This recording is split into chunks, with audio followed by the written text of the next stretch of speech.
Alam nyo, may isang kwento mula sa isang siyudad dati, ang pangalan, Corinto. Tungkol to sa dalawang bida, isang malaking awayan at kung ano ba talaga ang ibig sabihin ng pagiging isang team. Tara, alamin natin ang sikreto sa isang matagumpay na samahan.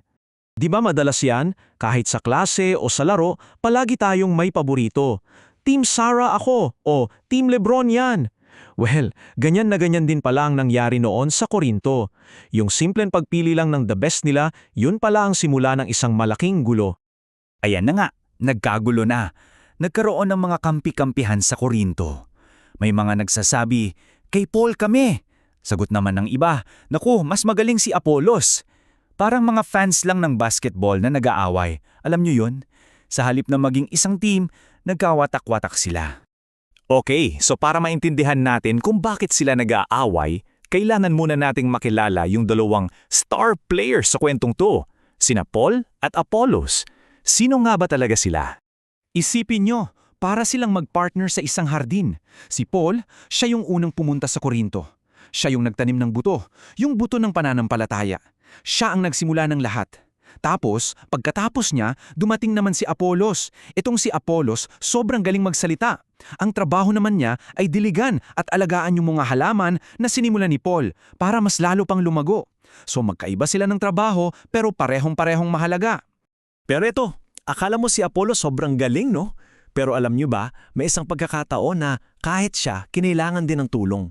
At ipinapakita lang nito na kahit yung pinakamagaling na star player ay kailangan pa rin ng mga kakampi. Kasi, isang araw, narinig na mag-asawang sina Aquila at Priscilla si Apollos na nagsasalita. Grabe, humanga sila sa galing niya, pero napansin din nila na parang may kulang pa sa turo niya.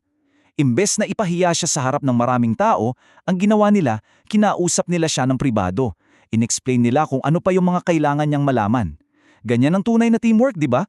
Nagtutulungan para lahat maging mas magaling. Ngayon, balik tayo kay Paul. Ano naman kaya ang masasabi niya sa lahat ng ito?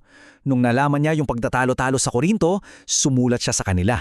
Hindi para magalit ha, kundi para ipaliwanag yung pinaka-importanteng ideya na parang nakakalimutan na nila. So ginamit ulit ni Paul yung example ng hardin. Sabi niya, teka lang, isipin niyo to.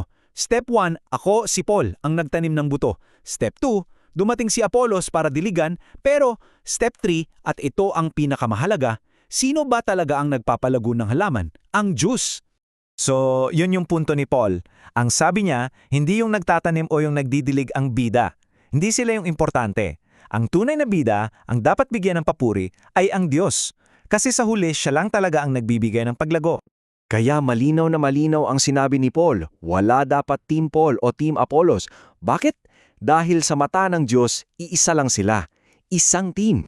At eto pa yung mas astig, hindi lang sila yung magkakampi. Ang pinakamalupit nilang kakampi ay ang Diyos mismo. Sila Paul, si Apollos, yung mga taga-Korinto, lahat sila kasama ang Diyos sa iisang team. Ang galing, di ba?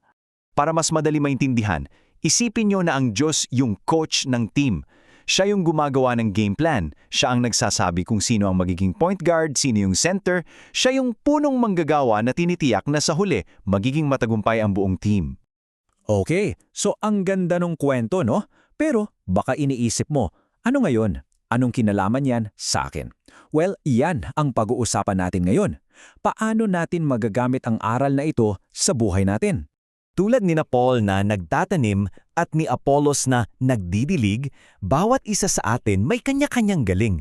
Baka ikaw yung magaling sa math sa klase, tapos yung best friend mo naman sobrang galing mag-drawing. O kaya sa pamilya, yung kapatid mo ang sporty, tapos ikaw naman ang taga-cheer niya. Lahat ng yan, lahat ng talento na yan ay importante para maging buo at matagumpay ang team nyo. Pamilya man yan, eskwelahan o barkada. So para i-summarize, ano ba yung mga aral na pwede nating tandaan?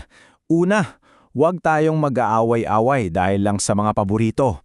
Ikalawa, tandaan na lahat tayo ay may kakaiba at mahalagang papel na ginagampanan. Ikatlo, magtulungan tayo bilang isang tunay na team. At higit sa lahat, laging alalahanin kung sino ba talaga ang nagbibigay ng tagumpay. At bago tayo matapos, iiwan ko sa inyo itong tanong para pag-isipan. Sa team mo, sa pamilya mo, sa barkada mo, o kahit sa klase, Ano ang espesyal na parte mo? Ano yung kaya mong gawin na nakakatulong sa inyong lahat? Isipin mo yan, ha? Dahil kung ano men yan, sigurado ako napakahalaga niyan.